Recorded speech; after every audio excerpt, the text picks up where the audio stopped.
అందరికీ నమస్కారం. Welcome back to my channel MyTech. ఈరోజు మనం ఏదైతే సిరీస్ స్టార్ట్ చేసామో వారానికి ఒక దేశం గురించి ఏదైతే ఒక బేసిక్ ఐడియా తెచ్చుకుందాం అని ఏదైతే ఒక వీడియో నేను స్టార్ట్ చేశాను వీడియో సిరీస్, ఆ సిరీస్లో ఇది పార్ట్ 2 అండ్ అలాగే వీడియో 2.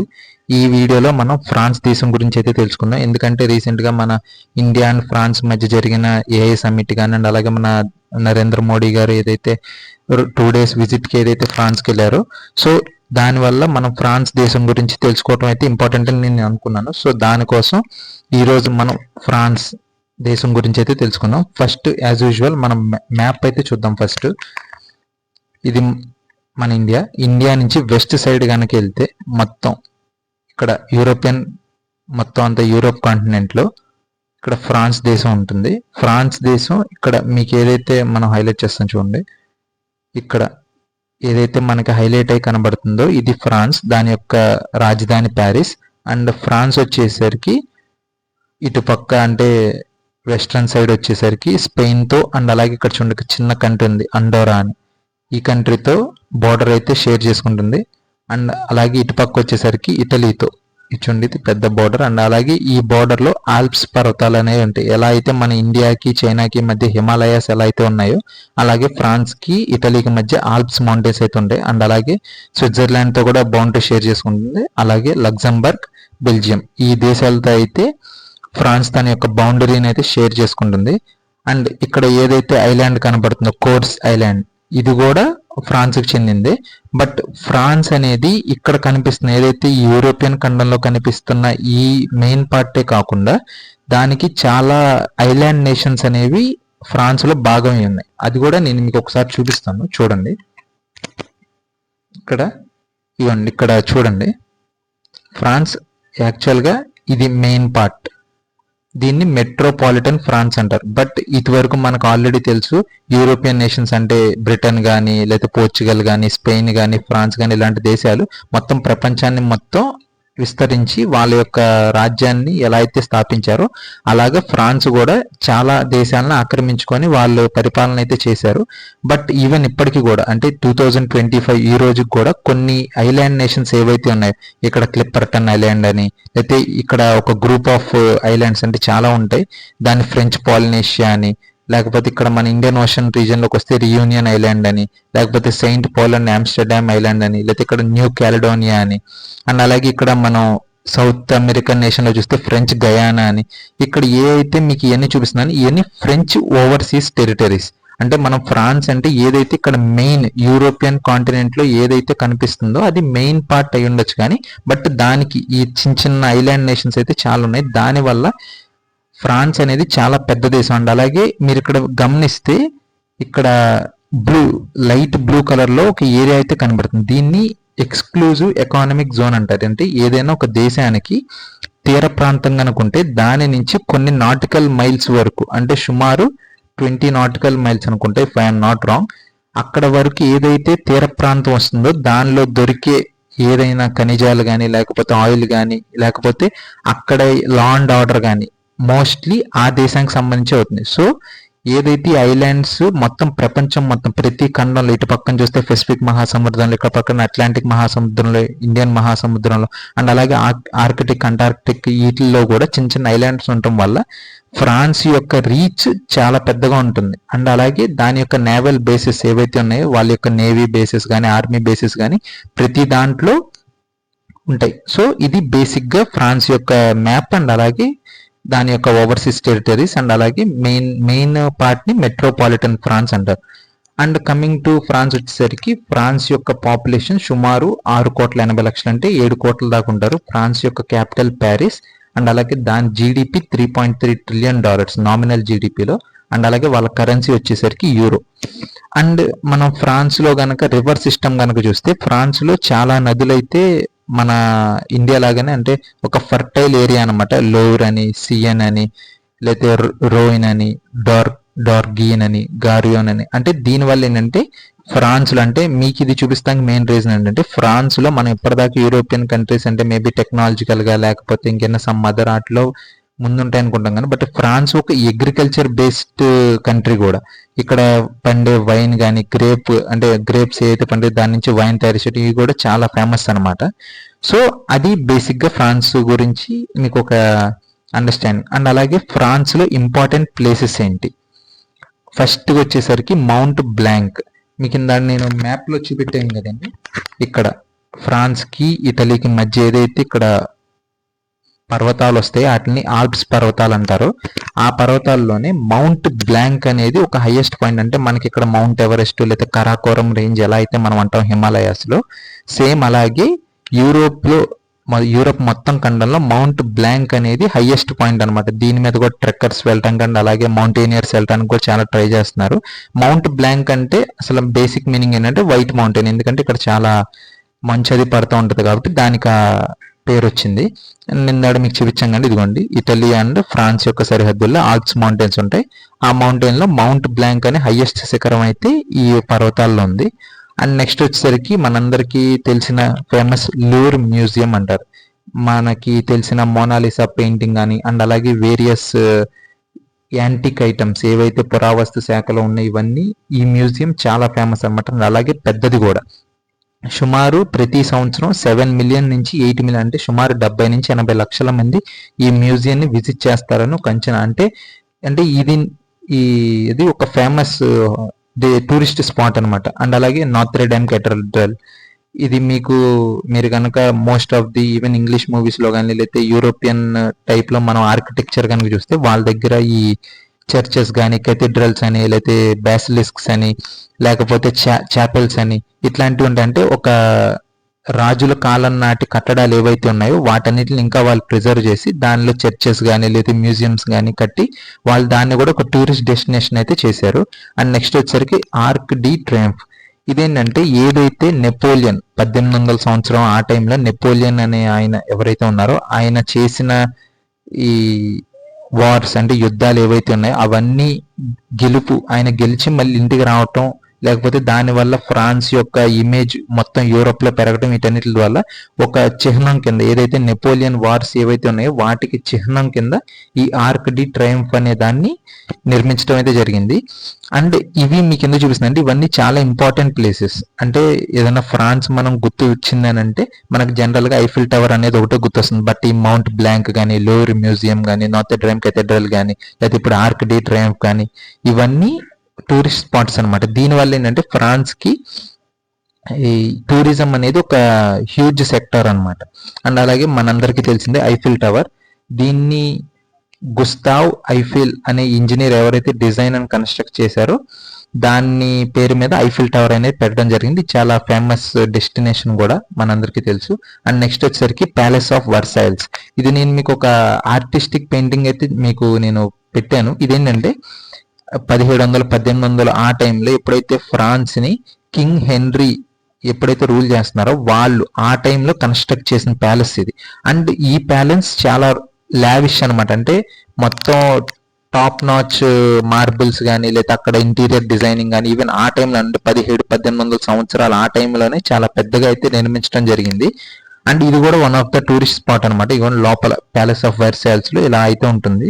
అండ్ ఈ ప్యాలెస్ ఆఫ్ వర్సైల్స్ కూడా ఇంకొక హిస్టరీకి సంబంధించిన ఒక ఇంపార్టెంట్ థింగ్ ఉంది. ఎప్పుడైతే ఫస్ట్ వరల్డ్ వార్ ఎప్పుడైతే జర్మనీ వాళ్ళు ఓడిపోయారో వాళ్ళ యొక్క పీస్ ట్రీటీ ఏదైతే ఉందో అది ఈ ప్యాలెస్ లోనే జరిగింది. సో దాన్ని ట్రీటీ ఆఫ్ వర్సైల్స్ అని కూడా పిలుస్తారు. ఎప్పుడైతే ఫస్ట్ ప్రపంచ యుద్ధం ముగిసిపోయిందో దాని తర్వాత ఏదైతే పీస్ ట్రీటీ జరిగిందో ఈ యాక్సిస్ అండ్ అలైడ్ పవర్స్ ఏవైతే ఉన్నాయో వాటి మధ్య జరిగిన పీస్ ట్రీటీ ఏదైతే ఉందో దాన్ని ట్రీటీ ఆఫ్ వర్సైల్స్ అంటారు. ఎందుకంటే అది వర్సైల్ ప్యాలెస్ లో జరిగింది కాబట్టి దాన్ని ట్రీటీ ఆఫ్ వర్సైల్స్ అంటారు. ఇవి famous places in France. And next వచ్చేసరికి France as a country A groups లో ఉంది అండ్ అలాగే ఫ్రాన్స్ యొక్క పవర్ ఏంటి అనేది అయితే మనం మాట్లాడుకోవాలంటే ఫస్ట్ బేసిక్ గా ఫ్రాన్స్ అనేది యునైటెడ్ నేషన్స్ సెక్యూరిటీ కౌన్సిల్ అంటే అంతర్జాతీయ ఐక్యరాజ్య సమితిలో సెక్యూరిటీ కౌన్సిల్ యొక్క 5 పర్మనెంట్ మెంబర్స్ లో ఫ్రాన్స్ ఒకటి. ఆ 5 పర్మనెంట్ మెంబర్స్ ఎవరంటే చైనా,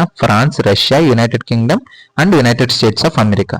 ఈ ఐదుగురికి వీటో పవర్ ఉంటుంది. ఏదైనా అంటే ప్రపంచంలో ఏదైనా నిర్ణయం తీసుకోవాలి అని అనుకుంటే ఈ ఐదుగురు కలిసి, అంటే ముఖ్యంగా సెక్యూరిటీ రీజన్స్, ఎక్కడైనా యుద్ధం జరుగుతుంది దాన్ని ఆపాలి, లేకపోతే ఎక్కడైనా ఇంకైనా సమ్ అదర్ యాక్టివిటీస్ జరుగుతుంది దాని మీద మొత్తం యునైటెడ్ నేషన్స్ అనేది ఒక మాట మీదకి రావాలంటే యునైటెడ్ నేషన్స్ సెక్యూరిటీ కౌన్సిల్ కూడా కొన్ని విషయాల్లో వాళ్ళ యొక్క తీర్మానం కూడా అవసరం. ఆ తీర్మానాన్ని ఈ ఐదుగురు కంట్రీస్ ఏదన్నా ఒక్క కంట్రీ వీటో గనక చేసిన, అంటే తిరస్కరించినా కూడా అది అక్కడికక్కడే అది వీగిపోతుంది అనమాట ఆ తీర్మానం. సో ఫ్రాన్స్ అనేది యునైటెడ్ నేషన్స్ సెక్యూరిటీ కౌన్సిల్ యొక్క పర్మనెంట్ మెంబర్ అనమాట. అండ్ టెంపరీ మెంబర్స్ కూడా ఉంటారు. ప్రతి 2 yearsకి ఒకసారి 10 కంట్రీస్తో అది కూడా ఒక బోర్డు ఉంటుంది. బట్ వీళ్ళు పర్మనెంట్ అనమాట. అండ్ నెక్స్ట్ వచ్చేసరికి యూరోపియన్ యూనియన్. 27 కంట్రీస్ ఏవైతే ఉన్నాయి యూరోప్ ఖండంలో అవన్నీ కలిపి యూరోపియన్ యూనియన్ అని ఒక ఆర్గనైజేషన్ అయితే ఫామ్ చేసుకున్నాయి. ఇవన్నీ మీకు చాలా ఈజీగా అర్థం అవ్వాలంటే వీటి మధ్య ఏదైతే 27 దేశాలు ఉన్నాయి, అంటే మీకు బేసిక్ గా చెప్పాలంటే ఇక్కడ కనుక చూస్తే ఇక్కడ పోర్చుగల్ అని, స్పెయిన్ అని, ఫ్రాన్స్ అని, ఇటలీ అని, జర్మనీ అని, బెల్జియం అని, నెదర్లాండ్స్ అని, డెన్మార్క్ అని, అండ్ అలాగే పోలాండ్ అని, చెక్ రిపబ్లిక్ అని, అలాగే ఫిన్లాండ్, నార్వే, లెత్వియా, ఎస్టోనియా, లాట్వియా, అలాగే ఐస్లాండ్. అండ్ ఇలా ఈ దేశాలు ఏవైతే 27 దేశాలు కలిపి యూరోపియన్ యూనియన్ అని ఒక ఆర్గనైజేషన్ ఫామ్ చేసుకున్నాయి. వీటి మధ్య అంటే ఫర్ సపోజ్ ఈ ఏదైతే బ్లూ కలర్ లో షేడ్ అయ్యి మీకు కనబడుతున్నాయో ఈ కంట్రీస్ లో మీరు ఫ్రీ మూవ్మెంట్ ఉంటుంది. అంటే ఒక కంట్రీ నుంచి ఇంకొక కంట్రీకి వెళ్ళడానికి వీసా కానీ పాస్పోర్ట్ కానీ అవసరం లేదు. షెంజన్ వీసా అనేది అయితే ఒకటి ఉంటుంది. అది కనుక తీసుకుంటే మొత్తం 27 కంట్రీస్ ని మీరు తిరగచ్చు. అండ్ అలాగే ఈవెన్ ట్రేడ్ కూడా, అంటే ఈ గూడ్స్ అండ్ సర్వీసెస్ ఉంటాయి కదా, వీటి మధ్య కూడా ఈ ఏదైతే ఈ నేషన్స్ ఉన్నాయో వీళ్ళందరికీ 0% ట్యాక్స్ అనమాట. సో ఈ ఆర్గనైజేషన్ లో కూడా ఇది one of the founding member. France అనేది ఫౌండింగ్ మెంబర్ అనమాట.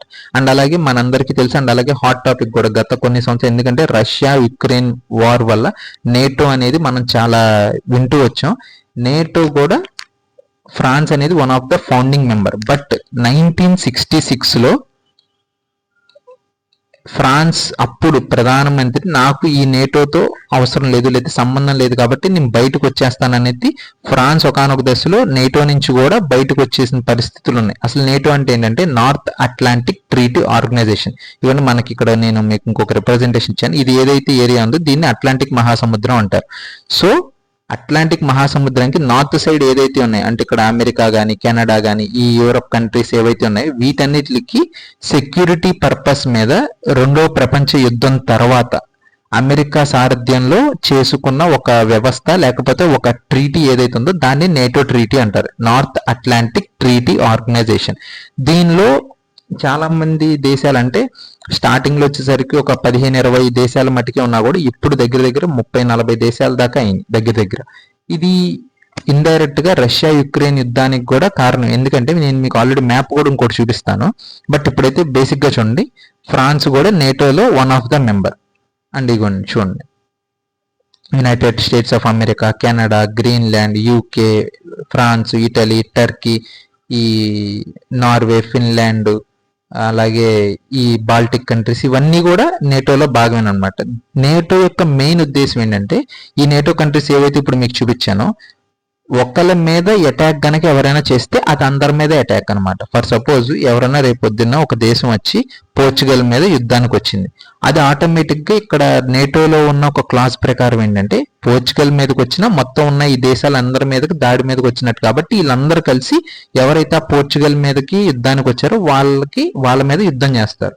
అలాగే సేమ్ లగేజ్ అందరికి, ఒకవేళ రేపొద్దున్న కెనడా మీదకి ఎవరైనా వచ్చారు, సేమ్ అందరూ కలిసి ఎవరైతే ఆ 30-40 దేశాలు ఏవైతే ఉన్నాయో లేదా 25-30 దేశాలు ఏవైతే ఈ నేటోలో ఉన్నాయో వాళ్ళందరూ కలిసి ఆ కెనడా మీద ఎవరైతే దాడి చేశారో వీళ్ళందరూ వాళ్ళ యొక్క ఆర్మీని కానీ నేవీని కానీ ఎయిర్ ఫోర్స్ని కానీ అందరినీ దింపి వాళ్ళని ఆపటం కానీ న్యూట్రల్ చేయటం కానీ లేదా కెనడాని సేవ్ చేయటం కానీ చేస్తారు. సో ఇది ఒక డేంజరస్ క్లాజ్ అనమాట. ఎందుకంటే రేపు పొద్దున్న ఫర్ సపోజ్ ఎక్కడైనా ఇప్పుడు మీకు కనుక చూస్తే ఇక్కడ చూడండి, ఇది యుక్రెయిన్, ఇక్కడ హైలైట్ చేయలేదు, నేను జస్ట్ ఊరిని చెప్తున్నా. ఇక్కడ యుక్రెయిన్ ఇప్పుడు నేటోలో జాయిన్ అవుతాను అని అన్నందుకు ఇప్పుడు మనకి దగ్గర దగ్గర 2-2.5 సంవత్సరాల నుంచి మనకి రష్యా యుక్రెయిన్ యుద్ధం అయితే జరుగుతుంది.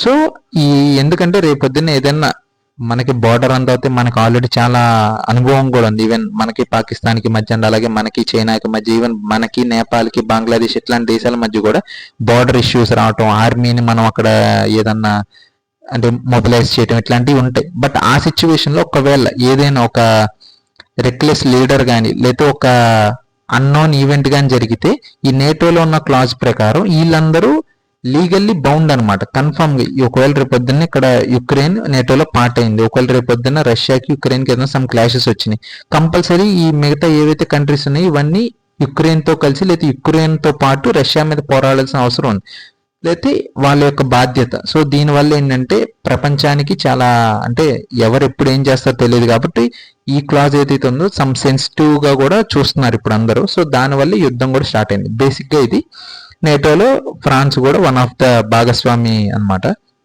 అండ్ అలాగే లే ఫ్రాంకోఫోన్ అంటే సేమ్ ఇదే ప్రొనౌన్సియేషన్ అనేది నాకైతే తెలియదు, నాకు ఫ్రెంచ్ అంత ఇదిగా నాకు రాదు, బేసిక్ గా రాదు.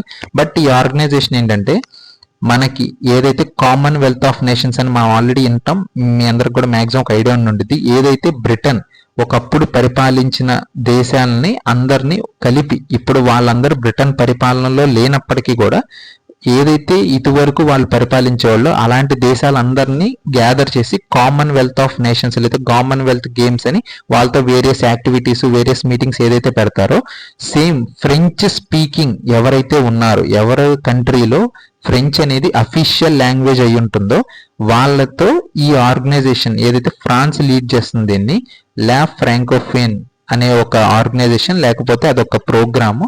దాని ద్వారా ఫ్రెంచ్ స్పీకింగ్ ఎవరైతే ఉంటారో లేకపోతే అఫీషియల్ లాంగ్వేజ్ గా ఎవరైతే ఉంటారో వాళ్ళలో యూనిటీని తీసుకురావడం, వాళ్ళకి ఏమైనా ఇష్యూస్ ఉంటే ఇంటర్నేషనల్ లెవెల్లో హైలైట్ చేయటం, అండ్ అలాగే వాళ్ళకి డెమోక్రసీ మీద అవగాహన కల్పిస్తాం, అండ్ అలాగే ఫ్రెంచ్ భాష యొక్క విస్తరణకి లేకపోతే దాని యొక్క ప్రాముఖ్యత అండ్ అలాగే దాన్ని సేవ్ చేయటం. ఎందుకంటే మారుతున్న ప్రపంచంలో కొంతమంది ఇంగ్లీష్ మీద వాటి మీద మక్కువ చూపుతున్నారు కాబట్టి ఫ్రెంచ్ భాషని కాపాడుకునే దానికి కూడా ఇది ఒక ఆర్గనైజేషన్ అయితే ఫ్రాన్స్ ఇందులో మేజర్ పార్ట్నర్ అనమాట. ఎవరైతే ఫ్రెంచ్ స్పీకింగ్ కంట్రీస్ ఉంటాయో వాళ్ళందరినీ కలిపి ఈ ఆర్గనైజేషన్ కానీ ఈ మీటింగ్స్ కానీ ఫ్రాన్స్ రన్ చేస్తుంది. అండ్ నెక్స్ట్ వచ్చేసరికి organisation of economic cooperation and development, ఇది OECD అంటారు.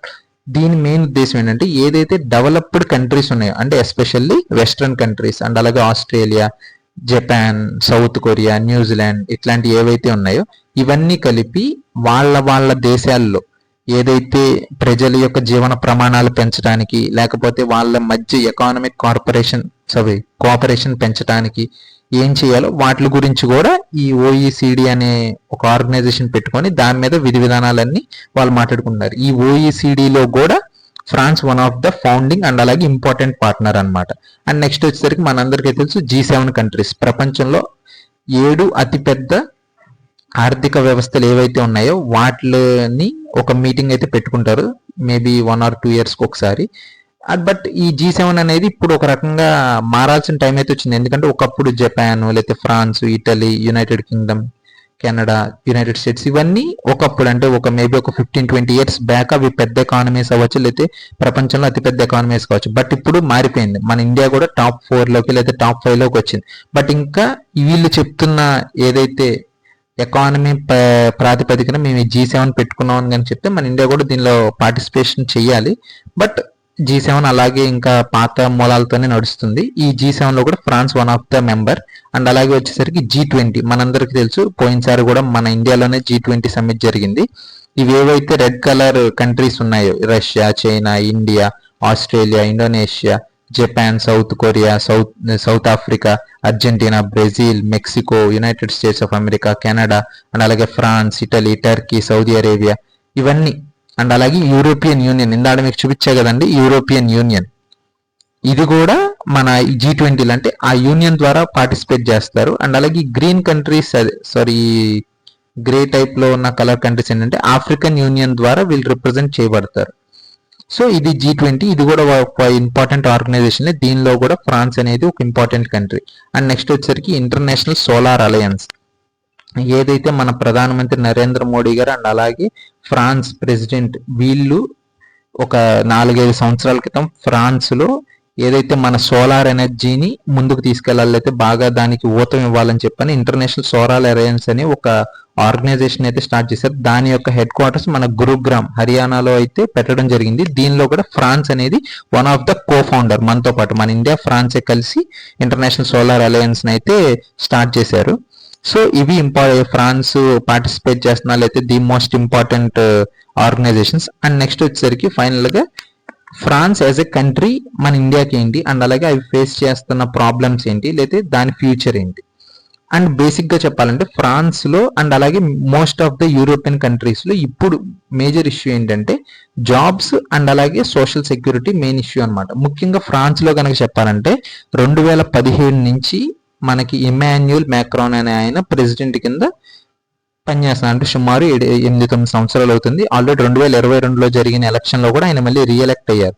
బట్ ఆయన రీఎలక్షన్ అయిన తర్వాత ఒక ఇంపార్టెంట్ బిల్ అయితే తీసుకొచ్చారు. ఏదైతే గవర్నమెంట్ ఉద్యోగస్తుల రిటైర్మెంట్ ఏజ్ 62 సంవత్సరాల నుంచి 64 సంవత్సరాల వరకు పెంచుతూ ఒక లా అయితే తీసుకురావడం జరిగింది. దాని మీద చాలా మంది ప్రొటెస్ట్ అయితే చేశారు.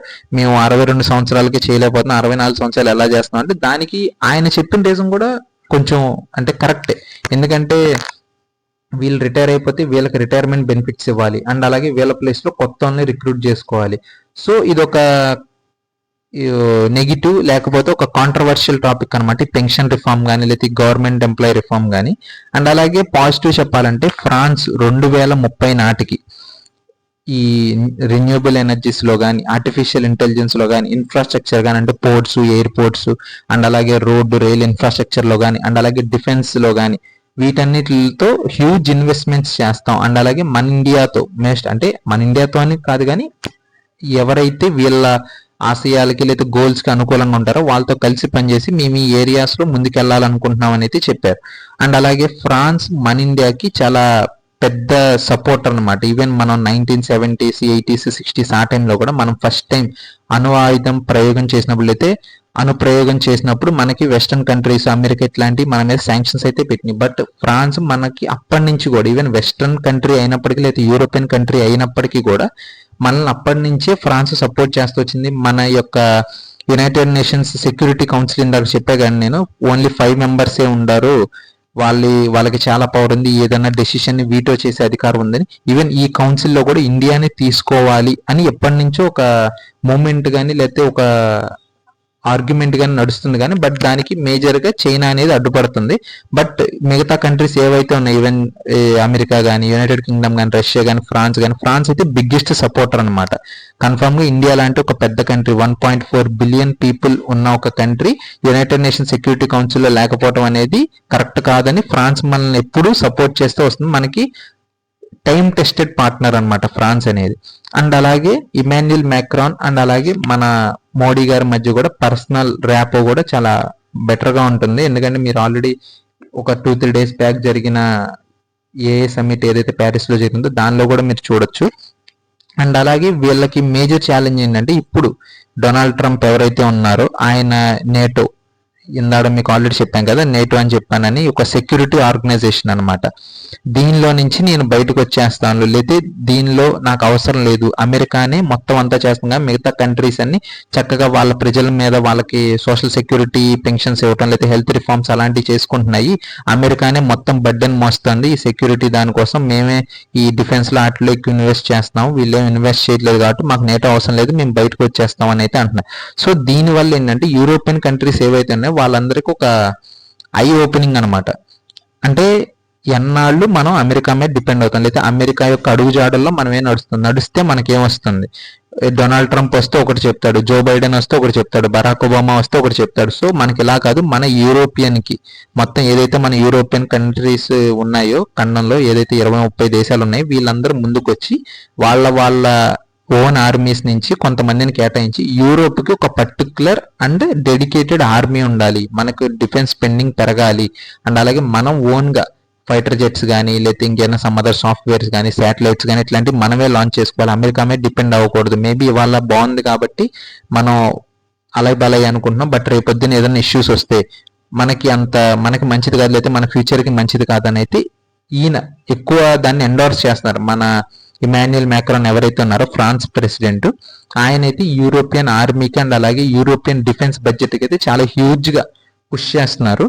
అండ్ దీని వల్ల ఏంటంటే ఈ ఏదైతే డిఫెన్స్ మీద స్పెండింగ్ లేదా ఆర్మీ మీద స్పెండింగ్ పెరగటం వల్ల ఏదైతే మనం ఇప్పటిదాకా అంటే యూరప్ కానీ అమెరికా కానీ అంటే మోస్ట్లీ యూరప్ మనకి వాళ్ళ యొక్క సిటీస్ కానీ లేకపోతే వాళ్ళ యొక్క రోడ్స్ కానీ ఈ టైప్లో కనిపిస్తాయి, లేకపోతే అక్కడక్కడ మనకి లేక్స్ కనబడతాయి అండ్ అలాగే చాలా మంచి ట్రీస్ అలాగే సమ్ హార్టికల్చర్ టైప్లో బ్యూటిఫుల్గా కనబడతాయి అని మనకు ఒక ఐడియా. ఇది ఎందుకు జరుగుతుందంటే ఇప్పటిదాకా వీళ్ళ యొక్క సెక్యూరిటీ కవర్ ఏదైతే ఉందో అది యునైటెడ్ స్టేట్స్ అయితే చూసుకుంది నేటో కింద. బట్ ఇప్పుడు ఏదైతే ఆయన నేను చేయను లేకపోతే నాకు అవసరం లేదు, లేకపోతే మీరు కూడా ఎక్కువ స్పెండ్ చేయండి డిఫెన్స్ మీద, మీరు కూడా ఆర్మీ మీద వాటి మీద ఎక్కువ ఫోకస్ పెట్టండి ఏదైతే డొనాల్డ్ ట్రంప్ గారు చెప్తున్నారో, దానివల్ల ఇప్పుడు దాకా ఏదైతే వాళ్ళు సోషల్ సెక్యూరిటీ మీద, హెల్త్ కేర్ సిస్టమ్ మీద, పెన్షన్స్ మీద, లేకపోతే వాళ్ళ ఎడ్యుకేషన్ మీద, రోడ్స్ మీద, ఇన్ఫ్రాస్ట్రక్చర్ మీద ఏదైతే డబ్బులు పెట్టగలిగే వాళ్ళు అవి ఇప్పుడు ఆ డబ్బుని డైవర్ట్ చేసో లేకపోతే అక్కడ తగ్గించో ఆర్మీ మీద, నేవీ మీద, డిఫెన్స్ మీద వీటి మీద పెట్టాల్సి వస్తుంది. సో మనం ఇప్పుడు ఏదైతే గార్డెన్ ఆఫ్ ద వరల్డ్ అని పిలుస్తారు, గార్డెన్ ఆఫ్ ద వరల్డ్ అంటే ఇక్కడ కొంచెం క్లైమేట్ కానీ లేకపోతే చూడటానికి కానీ ఈ విజువల్స్ అన్ని బాగుంటాయి కాబట్టి అందరూ గార్డెన్ ఆఫ్ ద వరల్డ్ అని పిలుస్తారు యూరప్ ని. సో ఈ టైటిల్ ఏదైతే ఉందో ఇది కన్ఫర్మ్ గా ఇది గనక ముందుకెళ్తే ఆర్మీ మీద, నేవీ మీద, డిఫెన్స్ మీద ఎక్కువ ఫోకస్ చేయాలి, మనకు ఓన్ ఆర్మీ ఉండాలి అని ఏదైతే ఒక ఈయన ఇది పట్టుకున్నారో దానివల్ల కన్ఫర్మ్ గా ఈ టైప్ ఆఫ్ ఏదైతే మన లుక్ ఉందో యూరప్ కి అది కన్ఫర్మ్ గా రానున్న రోజులైతే కన్ఫర్మ్ గా మార్పు అయితే వస్తుంది. అండ్ దీని వల్ల ఏంటంటే ప్రపంచం యొక్క మనకి ఫ్రాన్స్ కి మధ్య బెటర్ సంబంధాలు కూడా ఏర్పడతాయి. ఎందుకంటే ఈ వీళ్ళ యొక్క డిఫెన్స్ కార్పొరేషన్ కోసం వీటి కోసం మన ఇండియాతో టైఅప్ అవ్వచ్చు. ఎందుకంటే అమెరికాని వాళ్ళు నమ్మలేకపోతున్నారు కాబట్టి ఆబ్వియస్గా నెక్స్ట్ బెస్ట్ చాయిస్ మన ఇండియాకి వస్తుంది. అలాగే వాళ్ళు ఏదైతే ఫ్రాన్స్ 2030లో ఆయన ఇన్వెస్ట్మెంట్స్ కానీ, ట్రేడ్ కానీ, లేకపోతే రీసెర్చ్ అండ్ డెవలప్మెంట్ కానీ చేద్దాం అనుకుంటున్నారో వాటిలో కూడా మన India one of the best partner అనమాట. సో అది ఫ్రాన్స్ గురించి క్లుప్తంగా బేసిక్ ఐడియా.